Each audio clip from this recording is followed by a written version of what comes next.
প্রতিনিয়ত শিলিগুড়ি শহরে মাদকের কারবারে জেরবার হয়ে উঠেছিলেন শিলিগুড়ির সাধারণ মানুষ। এরপরেই শিলিগুড়ি মেট্রোপলিটন পুলিশের পক্ষ থেকে বিভিন্ন সময় মাদক কারবারিদের বিরুদ্ধে অভিযান চালিয়ে যাওয়া হচ্ছে। আবারও বড়সড় সাফল্য পেল এসওজি এবং প্রধাননগর থানার পুলিশ। যৌথ অভিযানে উদ্ধার হয় 500 গ্রাম ব্রাউন সুগার সহ একটি স্কুটি। তা বাজেয়াপ্ত করেছে প্রধাননগর থানার পুলিশ। ধৃত 3 জন। ধৃতদের মধ্যে 2 জন মালদার কালিয়াচকের বাসিন্দা, অন্যজন শিলিগুড়ির মাটিগাড়া পতিরাম এলাকার বাসিন্দা। জানা যায় মালদা থেকে এই ব্রাউন সুগার শিলিগুড়িতে পাচারের উদ্দেশ্যে এসেছিলেন তারা।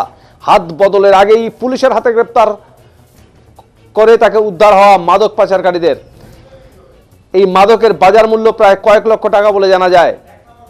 আজ ধৃতদের শিলিগুড়ি মহকুমা আদালতে তোলা হবে।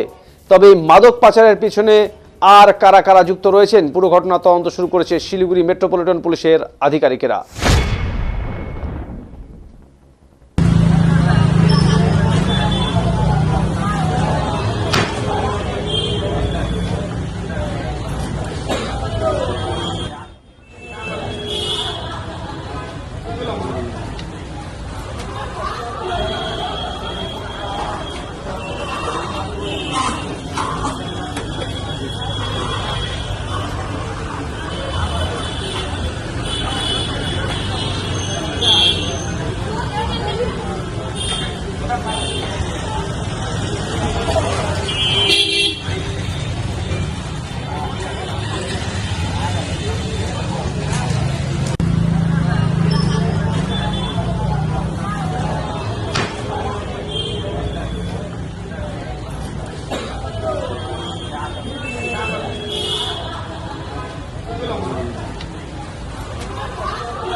এই বোতলের মুখে একটু জল দিত।